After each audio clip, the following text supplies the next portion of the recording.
What's up? I'm going to show you how to take a track, an existing EDM track that you really like, and boil it down to its essential form, either for using as a reference for your own purposes to make a new track, or for something like StepMania, if you want to put a song into a rhythm game, which is pretty relevant to the people who might be watching my channel.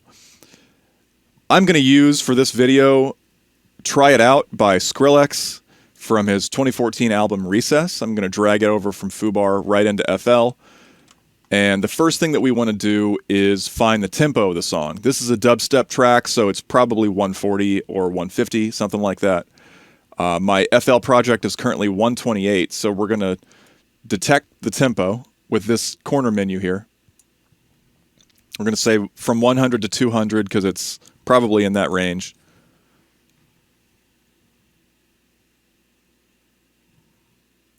So it says it calculated it as 140.002. Nobody makes music at 140.002 BPM. It just doesn't work that way. So it's probably 140, and the rest of that decimal part is just variance from the detection algorithm. So let's say no here and manually set it to 140. The first thing that we want to do is find a really loud kick drum so that we can see exactly where to align the song to the grid. Before that, I'm going to change my project settings and increase the time base, or PPQ value, that's pulses per quarter, to the highest possible resolution. This will allow us to nudge the waveform left and right at higher precision. Okay, so we're going to find a kick drum. Okay, so that looks like the start of the drop here. I'm going to zoom in. Okay, it looks like the kick drum is basically right there. So we're going to hold Alt and scroll it over to the left here. Keep zooming in till you got it aligned as close as you possibly can. And it looks like it's spot on right there. Okay, so that's the drop. The drop is obviously the sick part of the song. This is the intro. Okay, I'ma try it out. I'ma try it out. Okay, I'ma try it. Yeah. Okay, so there's like an intro or verse, and then a build-up or pre-chorus, and then we get the drop. So, where was the drop? Yeah. We're going to use the slice tool here to just make a cut. Yeah. And from here, we're going to try and find the end of the drop.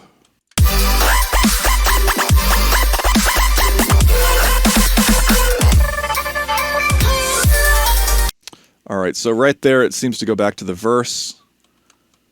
What's after the verse?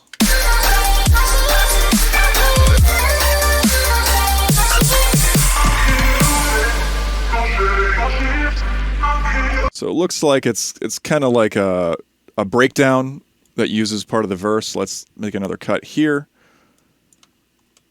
What's after this?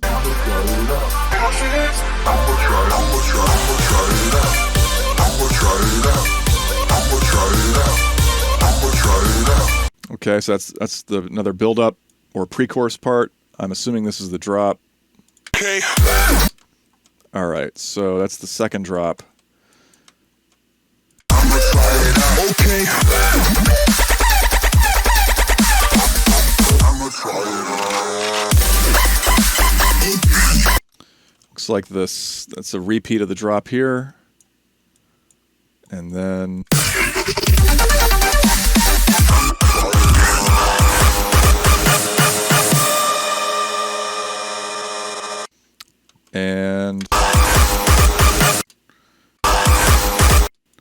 that's kind of an outro.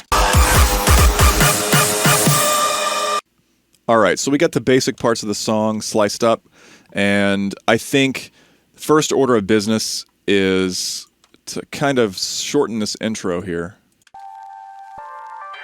Okay. I don't think we need any of this, and we can kind of start it on the most important part of the song, which is whoever this person is saying okay. Okay. I'm going to just hold Alt and move this all the way to the left, or all the way to... Okay. I'ma try it. Okay.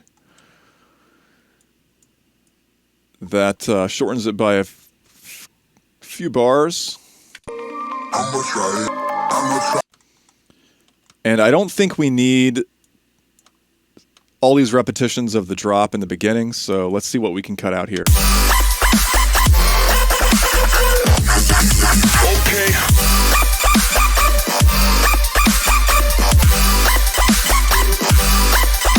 Okay. Okay. Okay, so I think we can... 1, 2, 3, 4. We can cut out this very last repetition, and maybe we can... Okay.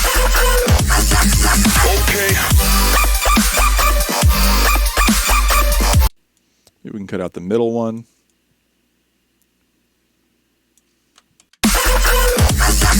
Okay.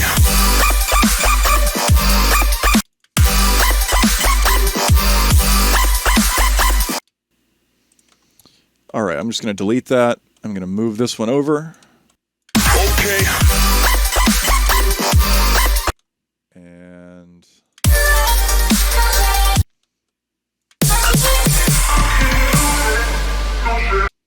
I think we can kind of just lose this whole first part of this verse because we hear the same thing here in the breakdown, and I think we can get a better contrast between the high energy drop and this kind of chill breakdown part. So let's just delete this and move this all the way over.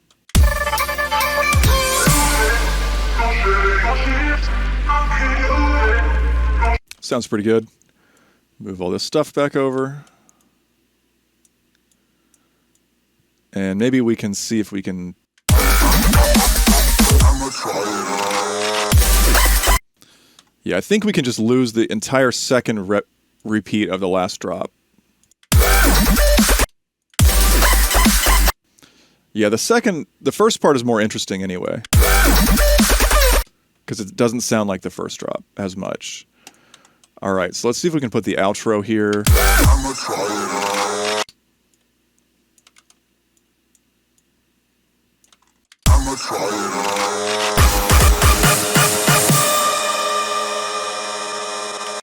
Nice. So it looks like we're at about 2:36 right here, or something like that. And we started at about 20 seconds, so it's a little over 2 minutes. I think that's the perfect length for, you know, for a StepMania track, obviously, and also for starting out a song for yourself, because you don't want to make you don't want to have a gigantic 3 or 4 or 5 minute long track as a reference staring you in the face, and so that you have all this pressure to make a 5-minute song. So this is much more manageable. I think one thing that we can do is we can start labeling the parts of the track, like in the project. We can say intro here, and that I used Alt-T, so I'm going to use Alt-T again here with the drop, and that's the second repeat of the drop. And let's say this is the breakdown. And of course, here we kind of transition from the breakdown into the build or the pre-chorus, but you can tell what's going on here. So you could call this build if you wanted to. And there is, of course, a smaller build in the beginning.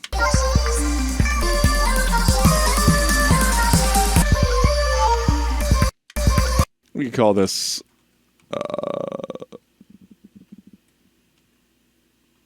tiny build. Okay. And then we got drop 2. And then we got outro. Something else that's kind of important for this particular application is if you want to render this out and use it for your own purposes, like to play it out or for StepMania or something, you might want to make sure that each individual cut crossfades into each other so that you don't get pops and clicks. So the easiest way of doing that is to click this menu here, make unique, and then change the declicking mode to crossfade. And you want to do this for each part. So make unique, crossfade, make unique, crossfade, make unique,